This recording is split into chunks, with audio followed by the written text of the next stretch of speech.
Hi, my name's Phil. I like talking about politics, and in this video I'd like to discuss what might be the most tragic and hilarious urgent question I've seen debated in the House of Commons for some time.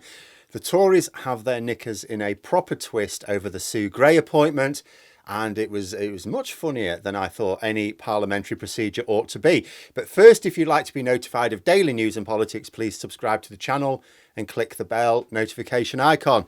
So first of all, I'm just going to point out this Sue Gray thing. I find it absolutely fascinating, and I could discuss lots of different aspects of it from lots of different angles, but you guys don't want a video on this every single day. So I had to pick what angle I go for. For example, there's a lot flying around about, oh, Sue Gray broke these 4 rules or Keir Starmer broke these 4 rules. It's actually it's not easy to tell who they think actually has broken any rules.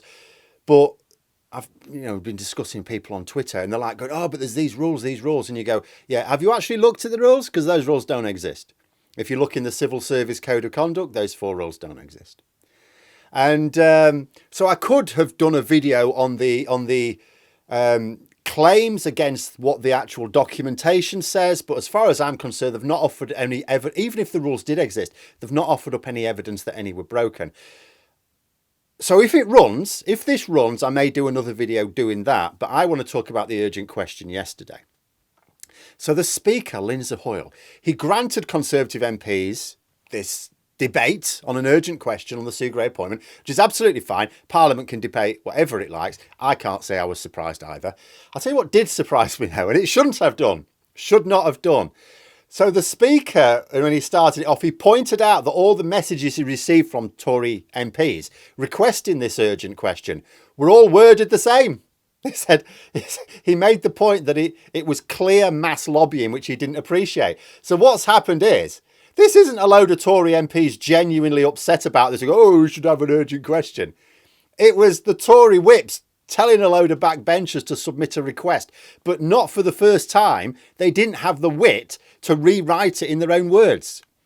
This happens quite a lot with their Twitter bombs as well. You'll put a load of Tory MPs' tweets on a particular issue and it's like word for word the same. Doesn't say much for their expensive private education when they can't even rewrite a short missive using different words. I remember getting similar exercise in English class in my state school when I was quite a small boy. Yet again, the best the Tories have to offer demonstrate that they have a lower level of education than the average 12-year-old. But anyway, never mind. That's just what got me into a good mood to start it off. Essentially, the Conservatives think that they can get something on Starmer. Now, Keir Starmer's biggest strength so far is the Tories have not been able to link him to anything dodgy in his current or past life. This is very unusual for politicians, but then Keir Starmer has not been a politician for very long. If he had have done, there would have always been something to turn up. They really went to town last year on Currygate, but that only made things worse for them because Starmer stood up and he did the unthinkable, and they raged about this as well. He promised to resign if the police found he'd broken any rules. They went apoplectic, the Tories, about that. So because he actually then came out of the affair with his reputation enhanced, because he said ahead of the time, yes, if I am found to have done anything wrong, I will resign. So his reputation was enhanced. Now they're trying this Sue Gray appointment. The problem is, if you think about it from the point of view of a swing voter, it makes no sense. First of all, most swing voters won't really see the problem, even if any rules have been broken, which it's not clear to me they have.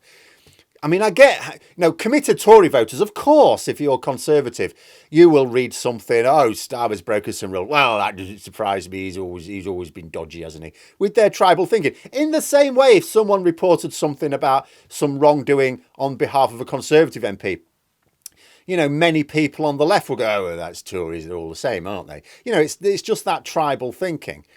But a swing voter isn't tribal. They're not partisan. They will look at it and they'll go, okay, so why shouldn't, Labour be able to employ who they want? I will point out, by the way, the Labour Party are not employing Sue Gray here. So when they're saying, oh, the Labour Party need to do this or that, they don't need to do anything. She's not being employed by the Labour Party. She's been employed by Keir Starmer, but not in his role as Labour leader, but as leader of the opposition. So it's basically a government appointment. But anyway, so the Tories will say to this swing voter who's interested, But he broke the rules in how he appointed her.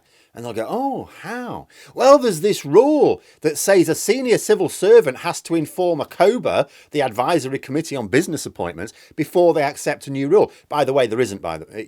They have to submit a request. They have to inform them for certain jobs or job offers. Not all of them, by the way, because I've been looking into it.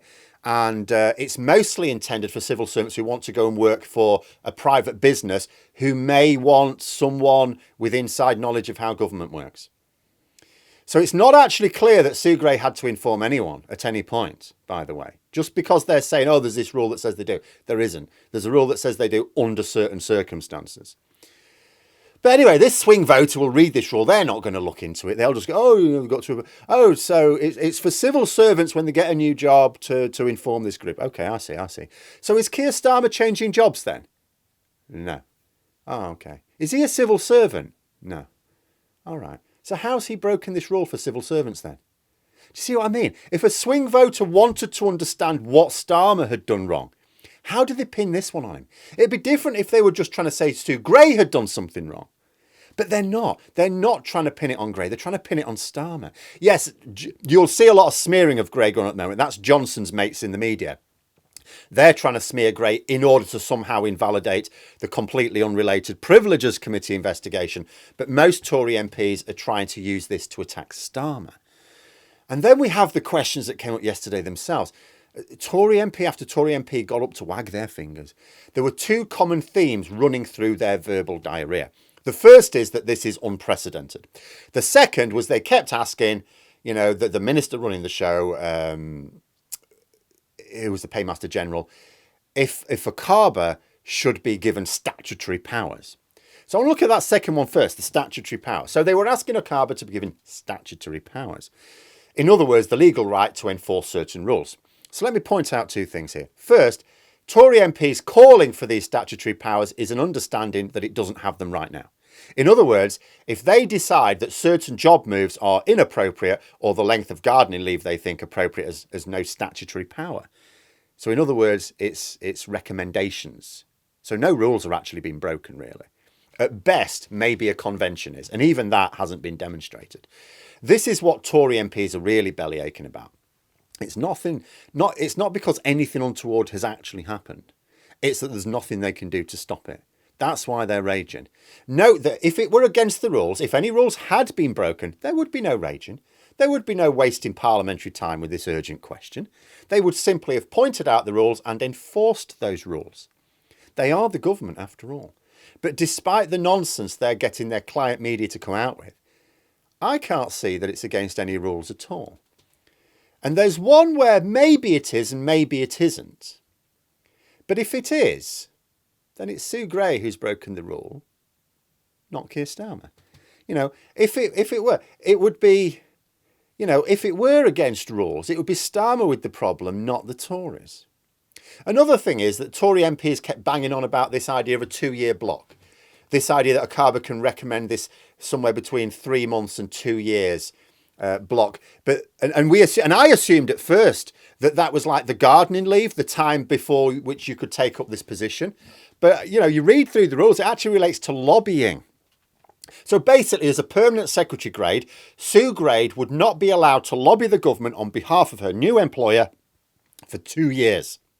And as I say, these rules really relate to civil servants taking up jobs in private businesses. That's why it probably doesn't relate at all. It's to stop those private businesses hiring a senior civil servant and then using their contacts in government to gain advantage. But Labour don't need her to lobby the government. So issuing a 2-year ban, which is standard, on being able to lobby government, that's not a problem for them. Tories think they can use this to block the appointment for 2 years. No, they can't. Mind you, I've already discussed their lack of literacy skills, so they're not necessarily lying, they just can't read. So the second thing to point out, regarding giving a CABA statutory powers. Okay, so let's think this through, Sam. Let's think this through. So they're suggesting a CABA should give him statutory powers to block appointments like this if it's not considered appropriate. And who gets the ultimate say on these CABA decisions? The Prime Minister. Imagine how this is going to work. Statutory powers to block such appointments. Can't come in time to prevent this appointment. Can't be retroactive. All it can do is to serve to allow the Labour government that's come in to block any such moves for the Conservative Party. It would be hilarious to use the power just to make an example and then repeal it a year later or something. I'd piss myself laughing. But then there's this issue of it being unprecedented. Obviously, it's not unprecedented. There's lots of situations where civil servants, even senior civil servants, go and work for some political party in some, capacity or other. The simple fact of the matter is, if there are rules at all governing the process of civil servants leaving for certain jobs, it tells you that it's clearly not unprecedented. But a Labour MP came up with an example of when Labour were in government, the Conservatives hired a senior civil servant from the Treasury, and that senior civil servant took up the position with the Conservatives working for George Osborne, who was the Shadow Chancellor at the time, just 3 weeks later. And Quinn, who was organising things for the Tories, he could only respond to that by going, I don't remember that. No, do you know what? I don't remember it either. And do you know why we don't remember it, Mr. Quinn? It's because it's so unremarkable. I remember remarkable things happening 15 years ago. I remember big spectacular political events of 15 years ago.